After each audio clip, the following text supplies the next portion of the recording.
Hello, I'm John Long, the Director of Education here at the National D-Day Memorial. It's my privilege to welcome you to our October Lunchbox Lecture, which promises to be a great one. If you're in the area, stop by the National D-Day Memorial. It's a beautiful day. This is my favorite time of the year to visit, just the outdoors in general. So encourage you to absolutely visit us, take a tour if you haven't been here in a while. Come by and see it with the leaves changing. It's a great time. But do that after our presentation because, as I say, it promises to be a great one. I'm privileged to introduce our speaker today, Alicia DeFonzo, who will speak on her book, The Time Left Between Us, memoir of her grandfather, but also Alicia's exploration of her grandfather's war experiences. And the book is available in our gift shop if you'd like to read it. And as I say, it's really an interesting look back. So, Alicia, welcome. We appreciate you joining us today. Thank you so much, John, for having me. Yeah, absolutely. And we are looking forward to this. So I will just get out of the way and share your grandfather's story with us and your own exploration. Well, thank you again, John, and thank you to everybody at the National D-Day Memorial. It's such an important site to visit. If anybody in the Virginia area or outside the Virginia area has a chance to see it, please do. I can only wish that my grandfather had seen it before he passed away because he was so grateful for you guys to remember him that way. So today, as John said, I will be speaking about my new book. It's called The Time Left Between Us, and it's available at the gift shop there if you're there. It's also available anywhere books are sold, as well as if you're visiting us internationally in the EU, the UK, and Australia. So I'm hoping to talk to you a little bit today, maybe about 30 minutes or so, and just kind of talk about two sides of this story. One, obviously, talking about my grandfather's experience at D-Day and throughout World War II. He was there from D-Day to VE Day, if you can even imagine, as well as my experience kind of tracking his journey and even in the publishing world a little bit for some insight. But I'm hoping that you at least have like one big takeaway from this as we move forward. And I want to be really honest and authentic with my experience and his experience. And so I'm hoping that today's lecture is maybe offering something new and different that you have not heard yet before about World War II. I think one of the commonest misconceptions about World War II, because, everybody says it's evergreen. There's always so many movies on it, so many TV shows, so many books that come out. And yet sometimes people say, but there's nothing new. That's not true. There's always something to uncover. And so I hope that today we can highlight that just a bit. So I'm hoping that we can pull up my book presentation. I know Adam in the studio was helping me out with that. Thank you so much, Adam.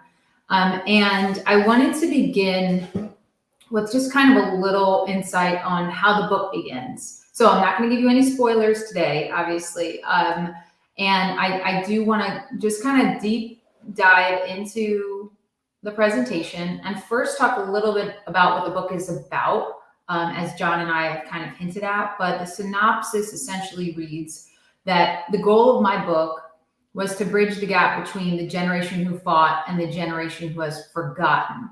Okay, spanning landscapes and lifetimes, Alicia realizes she knows little about the war and retraces her beloved grandfather's tour through World War II Europe. The 84-year-old Dell recounts stories as an Army combat engineer, surviving major campaigns like D-Day, the Bulge, Birkenwald, and Remagen, and liberates concentration camps. Weaving through time, her travels take an unexpected detour after she inherits a Nazi Waffen-SS diary from her grandfather, and in her final trip, returns to Germany to confront the diary owner's family. Their braided storylines merge when Dell must undergo open heart surgery and Alicia must be the one to safeguard the past. So although the Waffen-SS diary and stuff is all very interesting stuff, and I'm happy to take questions at the end on that, mostly I'll be focusing on my grandfather and I.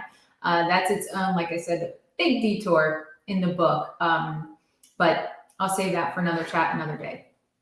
So when I was asked to present on this and give a talk on this, I kind of mulled over, what can I say? What can I add to the conversation that, is new and insightful? And it really began with 3 huge questions, just burning questions that I had, that I think that an author must have in order to accomplish something like a book.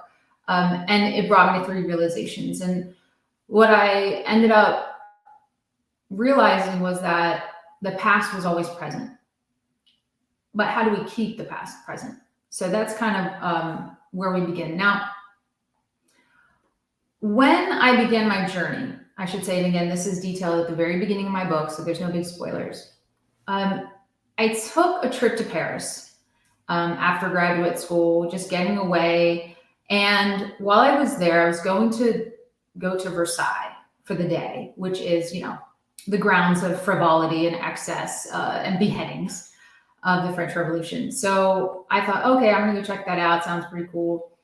And when I was in the tour bus office, I saw a pamphlet for the Normandy beaches. And then I had a tinge of guilt. And I knew that my grandfather had fought there. I didn't know too much about it, but I thought, I should do that instead. And that was the impetus of the book. And now I have the book 10 years later. I never would have thought that. So my first biggest question came from that visit. And I just would like to read a couple little, nugget passages, if you will, as we go through. And so I get there and I call him, and I'm just kind of like reeling a bit over the site. And this is obviously an image of the Normandy beaches, which is very unexpected. I didn't expect to see grass and huge holes in countryside and elevated cliffs. I did not expect a lot of that. But I called him from the beach, and I just started getting very upset, and I really didn't know why. So I want to just kind of begin with that. I'm on page 13. And I say, I was upset, angry, really, angry at whom or what I did not know. The ocean knew everything, and I knew nothing. Nothing about what he did, what it all meant, how ignorant I was of it all. What use were the few facts from history class or old movies? How nonchalant he had been, how simple he made it sound. There could be no doubt. His survival on this beach was remarkable. He should have died that day, and I should not have lived. And it's in that moment that, even as I read it now, it moves me, because it's such a moving site to go visit there, of course, but especially when you have a direct connection, and you're realizing how impossible it was for these men and women that were there to accomplish what they did D-Day and all the days that followed D-Day. And to recognize that, how am I even alive right now? And it just becomes perhaps even a very selfish moment, which we'll get to as well, which is part of obviously writing a book. But, I finished the call with him, and I get back on the bus, and here's how this chapter ends. And the chapter is called France in June, by the way, which was published in War, Literature, and the Arts. It was one of my first publications. It says, Omaha Beach and the American Cemetery were just a few miles away. As we approached, all was adorned with deep red and gold garlands and fancy lighting. Enormous blue banners surrounded the entrance stating, Obama, Sarkozy, Brown, Spielberg, Hanks.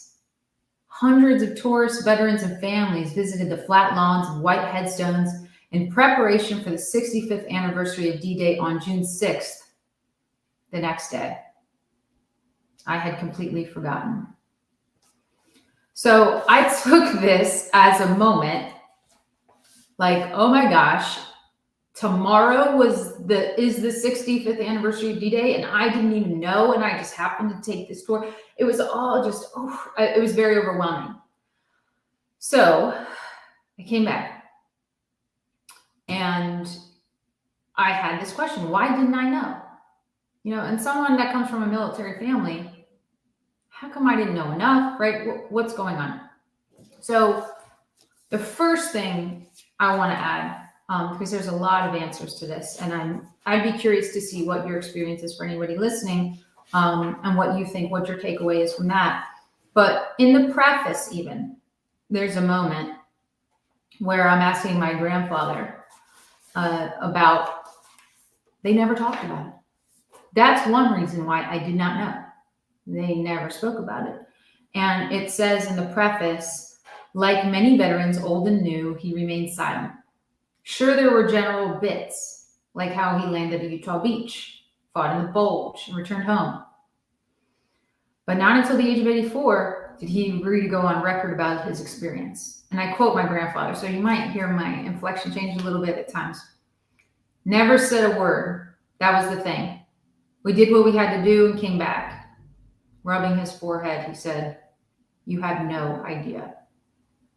When I asked him why he kept his stories quiet all these years, he replied, "Because no one ever asked or gave a shit." He was right. So that was a big thing, is they didn't talk about it. And another thought that I had while going through this was, what is the attention to the schools? History class is all memorization. There's that. Yes, there's a lack of storytelling, World War II storytelling in the classroom, unless you're taking a special class. We all know that, without getting political, the education system has its moments where it's questionable. And I know that as a professor at Old Dominion University, and I see, the makings of the K-12 public school system. But even still, aside from education, because again, it's not one thing, this is multi-layered. The younger generation is so far removed from the war. So there's that huge gap in time. Lastly, my third main component to this answer was, some of this also has to do with the publishing industry. And if you walk into a bookstore, as I'm sure all of you have at some point, and there's a World War II section, you automatically know in your mind what I'm about to say, that it's very historically and militarily dense books.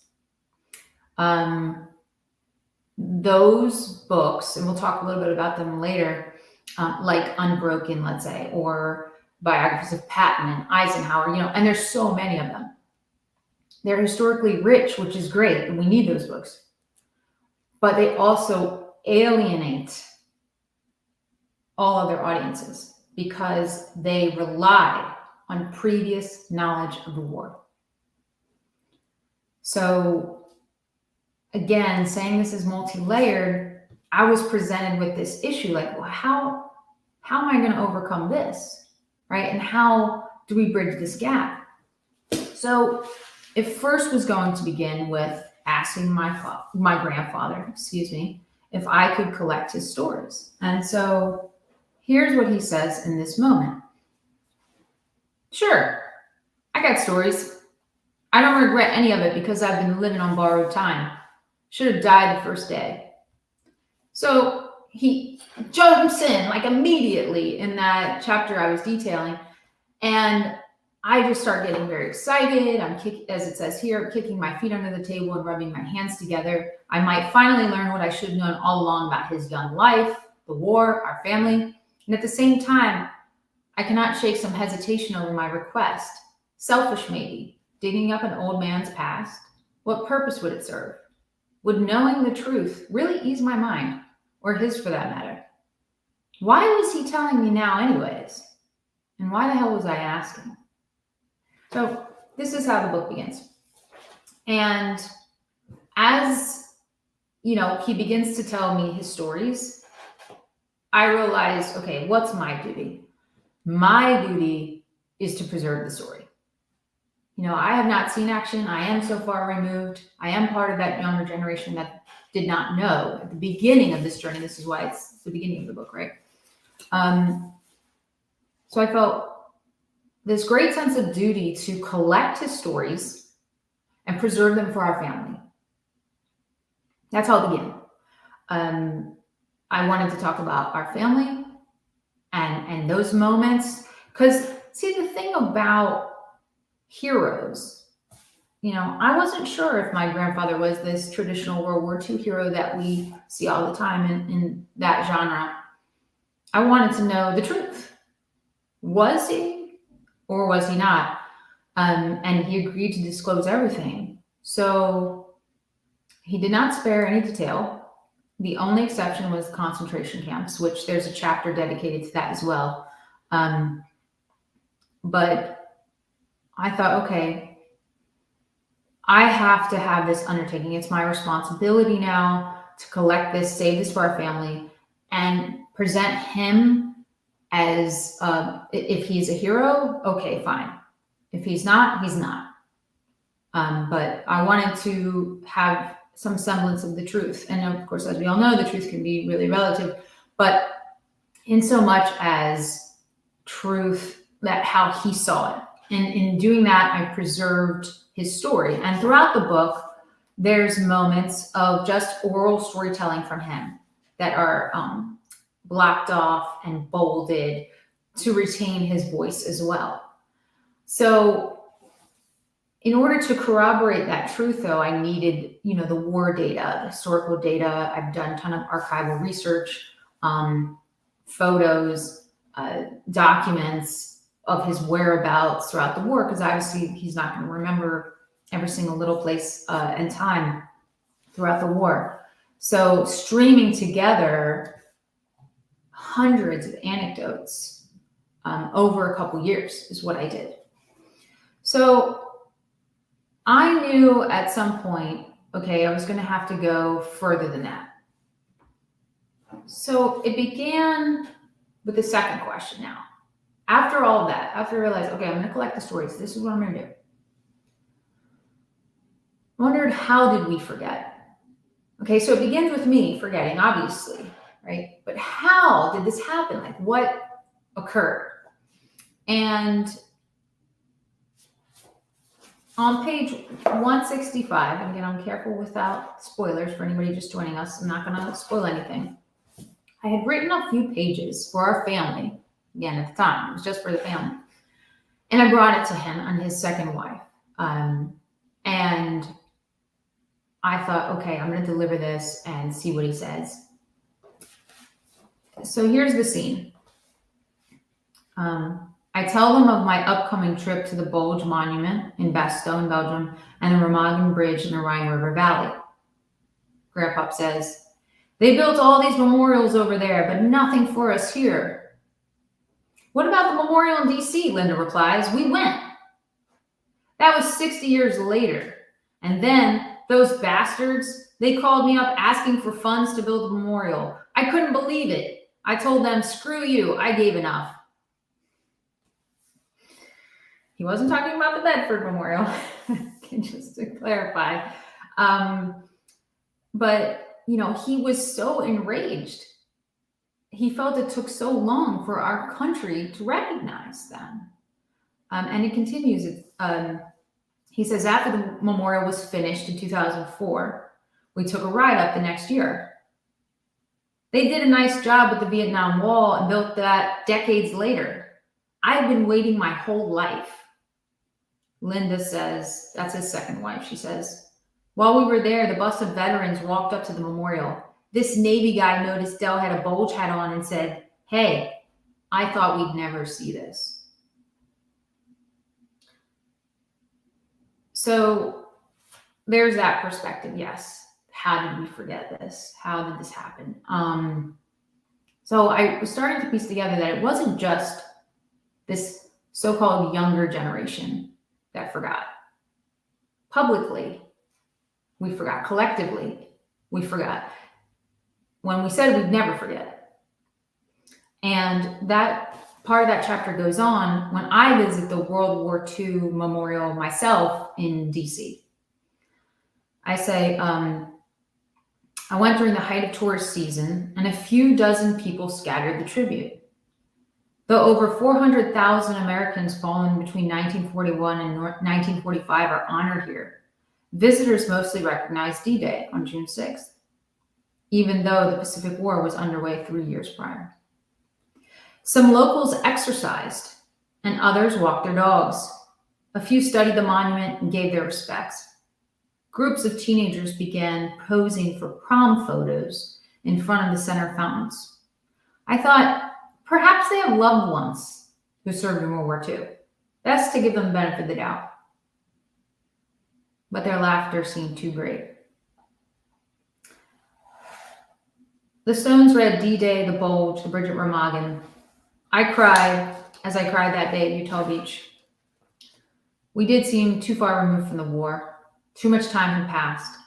After the atrocities, America had promised to never forget. But we did. I did. That was a really important moment. And I'm actually going to return to that moment in just a little bit. But there's something to be said about that, because throughout the book, you'll see me retrace my grandfather's journey throughout World War II Europe, from D-Day to VE Day. And out of the dozens of sites that I visit, and many of them detailed in the book, they do have a common thread of tourists, attending these sites, but then almost always forgetting the importance or the symbolic nature of that site.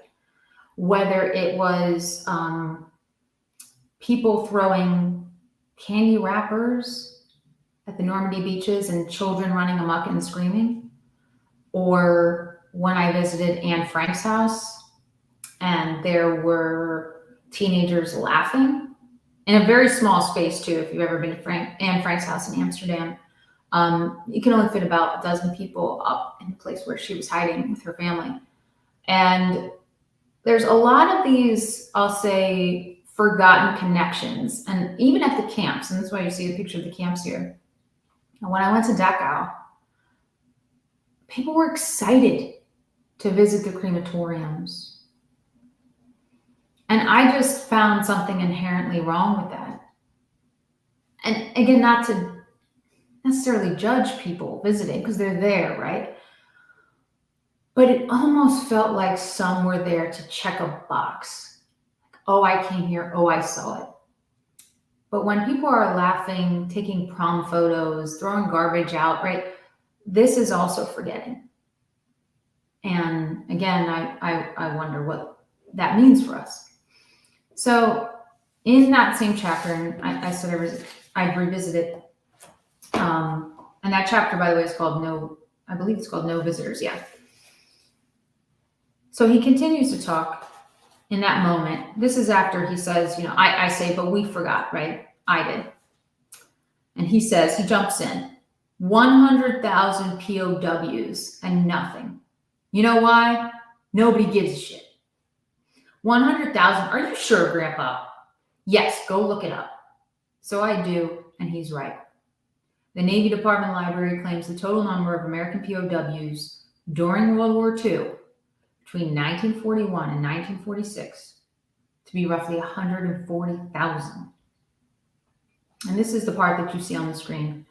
Sometimes I wonder, what was it all worth? He flicks his hand as if shooing away an annoying fly. I don't know. What are you saying? My grandfather has never expressed regret about the war before. Never. Perhaps the hostility is coming from his sciatic nerve pain. But all those people you saved, Europe would have been completely taken over had we not gotten involved. Millions more would have died. Hitler on his way. I know, but this country is not what it used to be, surrendering his arms in the air. It's all money and politics. Hell, we got Nazis in Virginia. Nazis, damn enemies of the state. What the hell did we fight for? He had a point. Every American should ask themselves the same question. And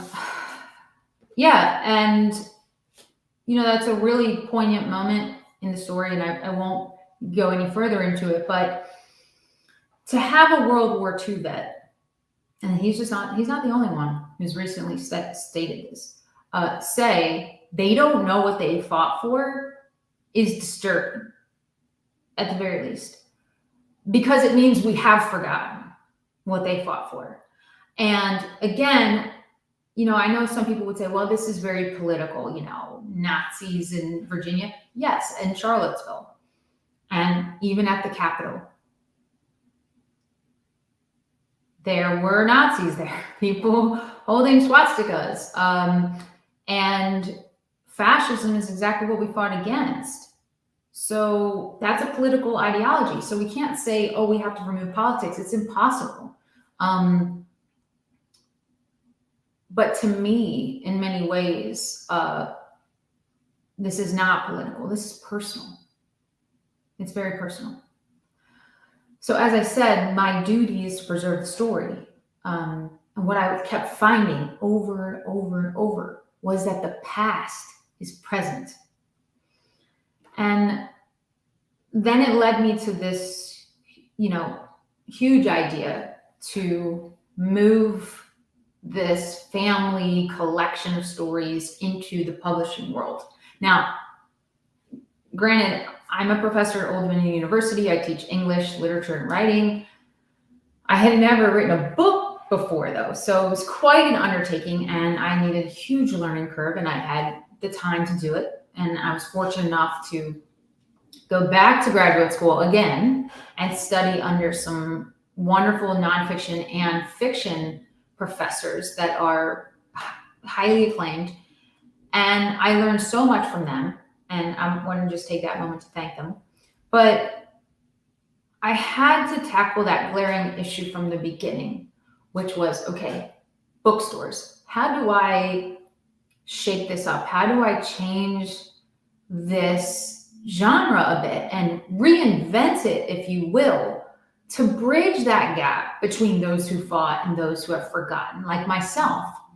So as you're suspecting from this talk, right, the timeline in the book, yes, follows my grandfather in a very linear chronological order from the Depression to the end, because I wanted to highlight that heroes are not born.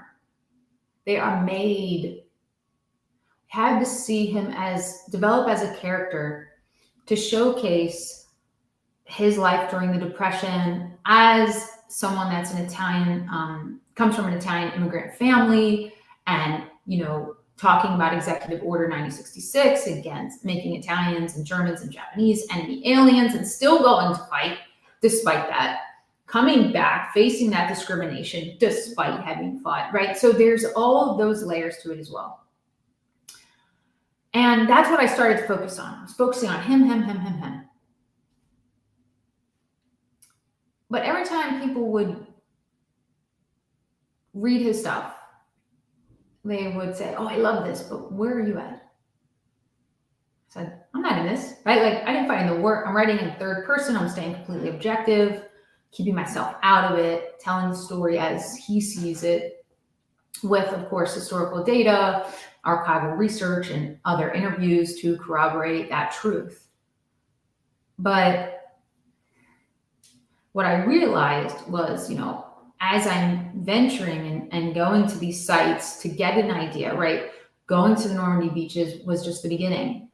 Going to Bastogne, going to Remagen, going to the concentration camps, going to Hertgenwald, right? Going to these places, even Luxembourg, seeing Patton Cemetery, I realized I'm on this journey.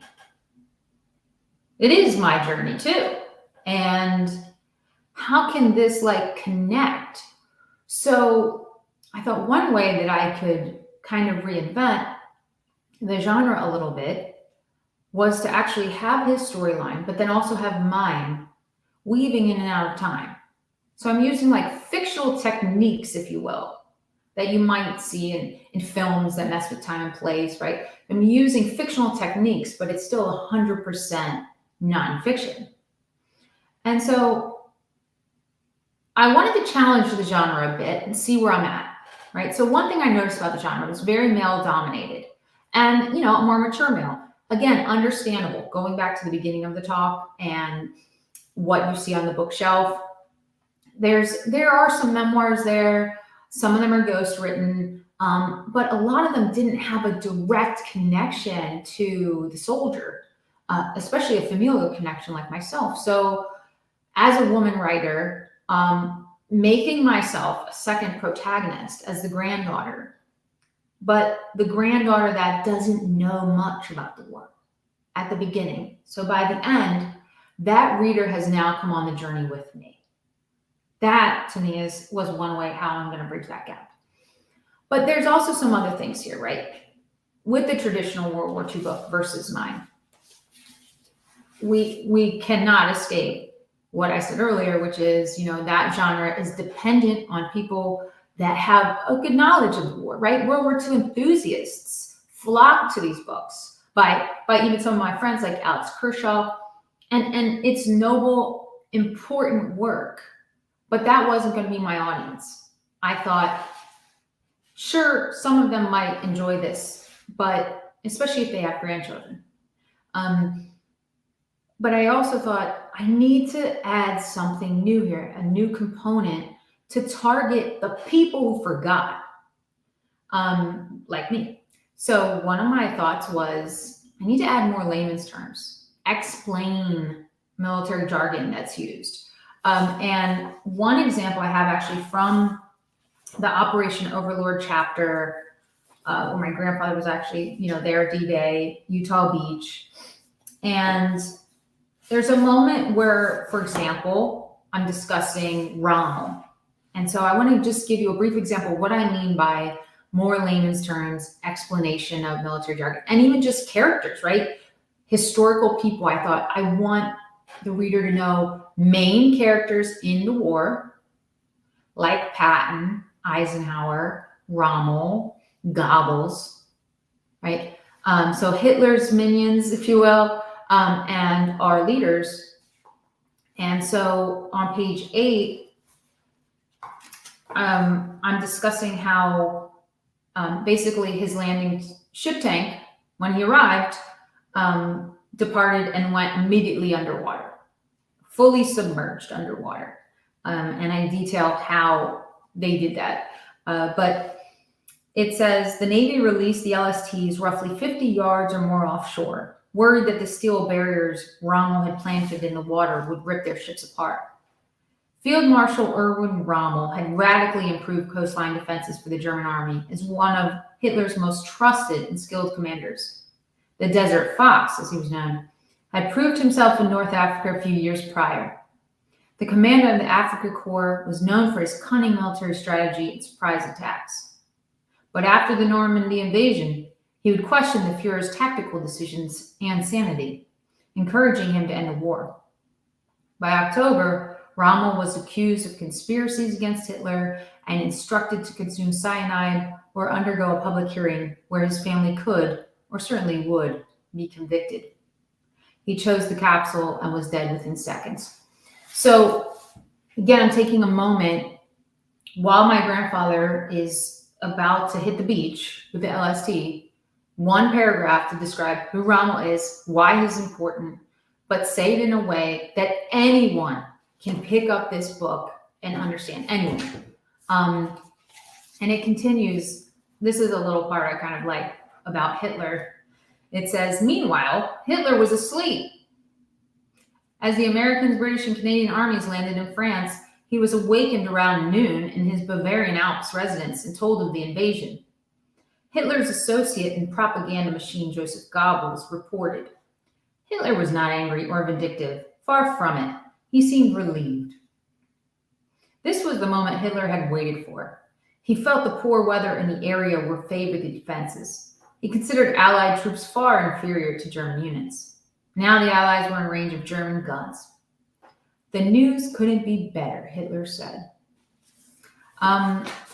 So again, the layman's terms explaining that, especially because, I'm not a historian. And that's one thing I always clarify with people. I start from someone who's fairly ignorant of the war to now I am a World War II enthusiast, obviously.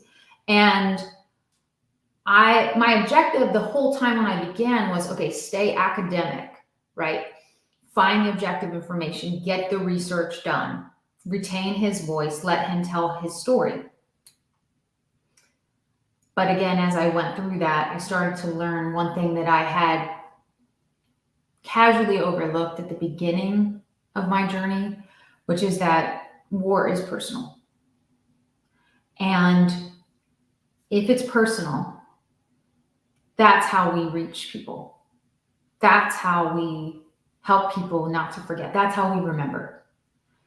Because everyone I've talked to, especially in the months coming up to leading to my book came out, last month, has said, oh, my grandfather fought here, my father fought here. It's always the personal connection that allows them to remember. And they always tell me the same thing. He never talked about it. He never talked about it. He never talked about it. So they're surprised and kind of sometimes shocked that I was able to collect this data from my grandfather firsthand. But then there's also the flip side of the personal. And this is kind of like one of the, final thoughts I want to have just in this discussion. But if I made it personal, if war is personal, then the reader would be able to see my grandfather, not just as like the diesel, grizzled out World War II hero, which he becomes, but he's also flawed. Those are sometimes the best heroes, aren't they? Those are the ones we remember. Not necessarily the Supermans that are almost perfect, but the flawed hero, the charming hero, someone people want to root for. That's him. And everybody that reads my book, anybody that's even met my grandfather or even read a short story is like, I wish I could have met him. He sounds like an awesome guy. And my students that are 18 years old are reading my book and they continue to respond, I wish I knew him. I wish I could have met him because he's who I wanted my grandfather to be. I didn't know my grandfather, right? So it's different for them than it is for someone of my generation. And so I thought, well, if you're more likely to remember a character fondly, especially, then you're more likely to remember the story and get the symbolic references, right? To keep meaning, right? My grandfather's only one soldier. He's only one man, but his story is their story. His story is our story. So the reader needed to see him the way I did as a grandchild.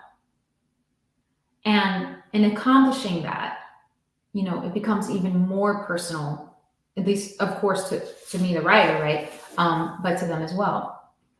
And so, as I finish this, I want to just kind of remind everybody, if I could, that, the lesser informed audience, there's many reasons that they may be not as well informed as the World War II enthusiasts, people that obviously enjoy coming to the Bedford Memorial, for example, paying their respects. We need to reach those that have forgotten, but those that also just don't know. And I think there's many ways in which we can do that, but one of the greatest ways is to read, is to pass on the story, because there's only a handful of these men and women left. And in order for us to, understand history, I think, and recognize the past as present, we have to really give hope to our future generations. Thank you. And I'll take questions if they come up and stuff like that now. Thank you, guys. Thank you, Alicia. That is fascinating.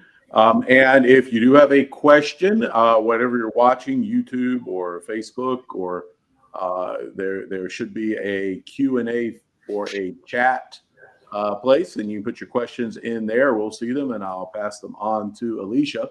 But I'll get started with just kind of ratify something you've said, because I have heard it from many visitors here at the memorial.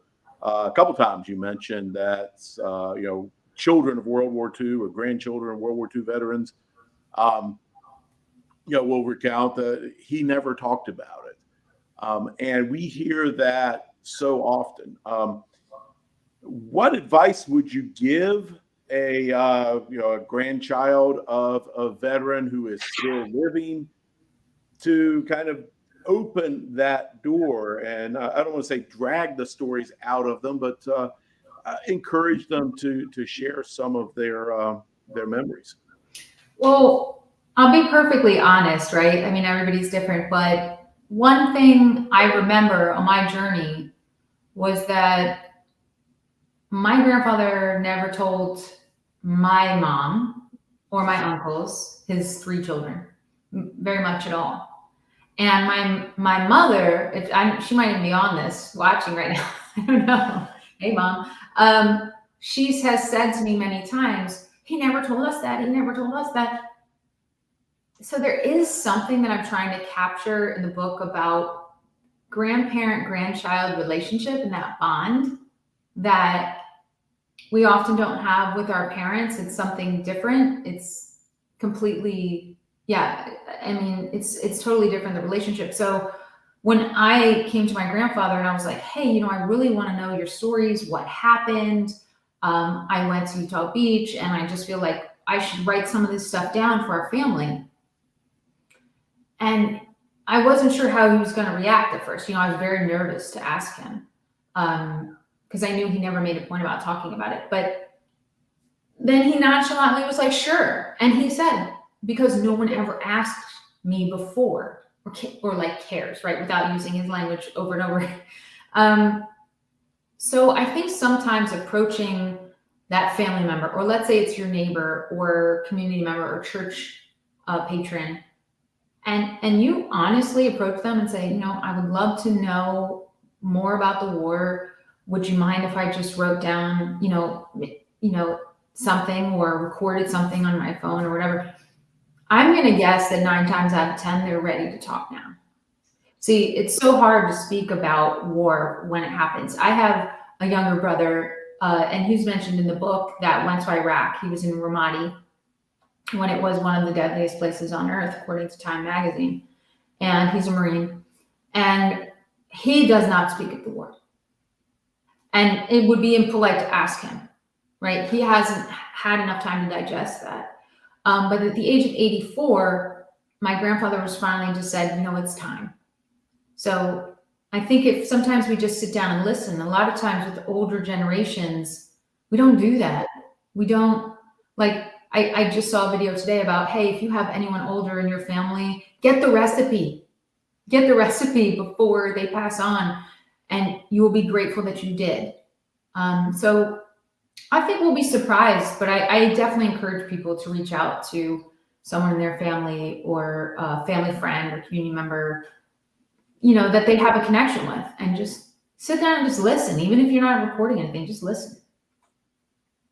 And I agree. I'll ratify that because, again, it's a story we've heard many times here at the memorial, that Dad never talked about it until his granddaughter had to do a report for 8th grade history class. And then we found out so much. And that can be a very a good way to open up the floodgates. The memorial has served as a cathartic experience for a lot. In fact, we have a book in our library of a man, D-Day veteran, who never said anything until they brought him here to the memorial, and all of a sudden he wanted to tell his stories.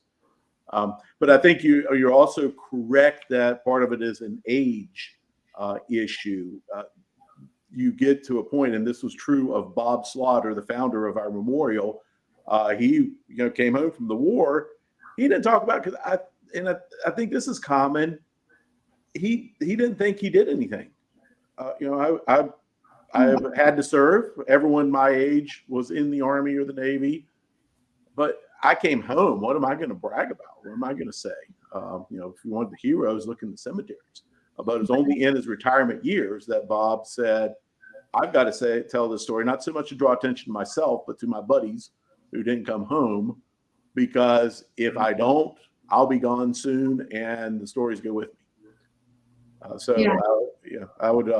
commend you at the work you did. But anyone else watching who might have a similar situation, take the opportunity and find out what you can while grandma, granddad are here to tell the stories firsthand, and then write down at the time what you learned, what they said. You don't necessarily have to write a book like Alicia, but write it down and keep it with important family papers so that it will survive to another generation. Oral histories are great too, video recordings, but a piece of paper that is well taken care of will survive longer than a DVD. Yeah. What machine will be around in 100 years to play a DVD? We don't know. So I like the hard copies of things. Yeah, me too. And I'm glad you said that about heroes too, because to be clear, my grandfather never called himself one. It was mostly that I found him to be one. Mm-hmm. And, the reader does too, from, what feedback I've received. And, Vonnegut said, there are no heroes in war, because, Vonnegut himself was a POW in the Bulge. And, I understand why, what you said, like, that guy returning home and saying, well, what did I do that was so special? Because they all went, right? They all did it. But that's also why they're called the greatest generation, right? Because it was almost like a generation of people that were completely selfless, that thought, I'm going to go do this and save the world. It's just remarkable. Absolutely. A little show and tell for you. I don't know if you can recognize it there, but a big part of your book is the diary that you mentioned in passing. And there's obviously more of the story than you got to in your PowerPoint. But this is Soldatenfreund, the Soldier's Friend diary. Now, ours is blank, but this is one we have in our collection, just to show you that there are some others that survive. And, I wish I could say there's a great narrative inside, but the only thing is a couple of postage stamps stuck in there. But interesting little bit of history as well. Yeah, so just for those that might have missed the beginning, there is a detour that my book takes where I inherit a Waffen-SS diary from my grandfather, which he actually retrieved right at the end of Hurtgenwald, at the beginning of the Bulge. Obviously, it was, I narrowed it down to probably a few days, maybe even hours in which it was picked up.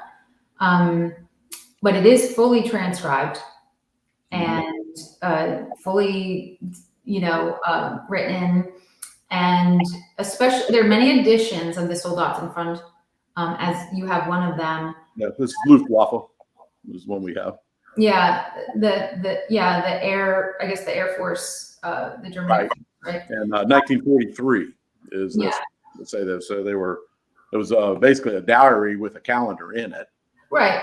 So mine, I say mine, it's not really mine, but I inherited it and had it translated because it's almost fully detailed. And especially as someone who is a Waffen-SS, which is, for those that don't know, but most people that do know, they're the scariest of all of the branches. And to really dig that up was quite an undertaking, honestly. But I also found the family of the diary owner. And in the book, I traveled to Germany and confront them and have that discussion. And I won't give away too much because it's kind of this crazy detour, but I'll say that the stories that are passed down to family, truth is subjective, right? And what we do know about the generation that came after the Nazi Party in Germany, they were disgusted by their elders that had involvement. And so a lot of that was hushed up. And I think a lot of it too was hushed up so that they could move on. But Germany does an outstanding job to this day of remembering the war. Of course, they have their concentration camps still available. They make it required for high school students to attend them and to learn from their, mistaken history. And I find that to be so impressive and important. I wish that we had something like that here. I know sometimes, I think in high school, I visited the Vietnam Wall Memorial, which was something. But it's interesting how over there, how they have such a noble look at the past now, where they actually try to educate more and more and more that the younger generation, so that they never forget. And so there is a juxtaposition there as well in the book.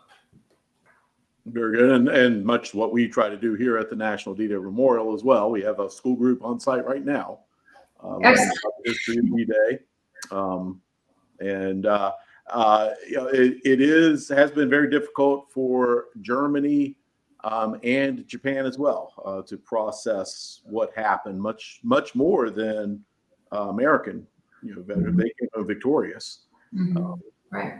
But for the Axis soldiers, say it was and the people who came 1 or 2, 3 generations later, it's much more difficult, akin or comparable in a lot of ways to the way the South has had to process its own history of slavery and racism. So there are parallels, and it's nothing new. You could probably, if we had the records from ancient Greece, we would probably find a lot of the same dilemmas of how do we keep this memory that maybe we don't want to talk about, but it should survive. Yeah, and I'm really careful in my book to let the reader decide for themselves, but at least give them the options. Here's what's on the table. For example, currently what we're dealing with Russia right now, 2022.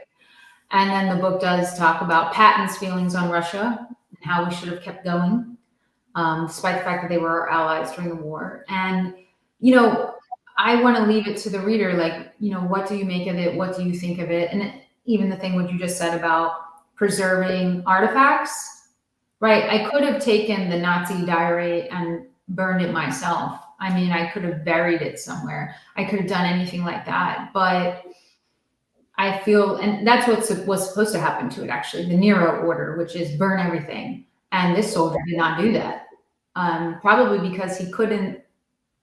I make a couple contentions in the book, but one of them is, how do you burn something that preserves your memory when you're about to die? So when you think about that, and I, again, leaving it to the reader, but to have a full understanding and have a scope of history, what happened from both sides even, so that they can kind of determine on their own what they think. But so often, without that knowledge, we don't realize the importance of, as I said at the beginning, Nazis at the Capitol in Charlottesville, or even Russia right now, what's going on in our country. So again, without getting too political, it's also just historically, just having that historical knowledge will inform and guide your opinion.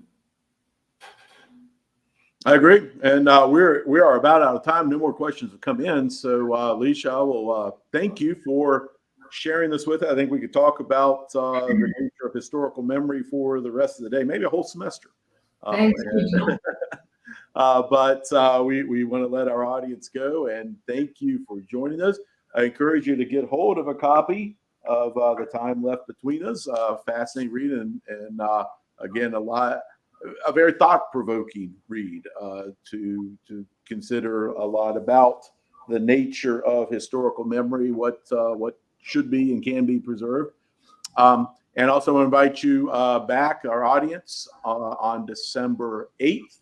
Jim Ransom, one of our former volunteers, now living in Florida, retired Navy submarine captain, will speak on Pearl Harbor. What's missing from the picture of Pearl Harbor that we have. So join us for that one, our next Lunchbox Lecture on December 8th at noon. And please come in, as I say, this time of year, beautiful to visit. So if you're nearby, absolutely come by and see our site at, I think it's greatest splendor when the leaves begin to fall. But again, thank you all for joining us for this special presentation. And thank you, Alicia. Thank you so much, everyone.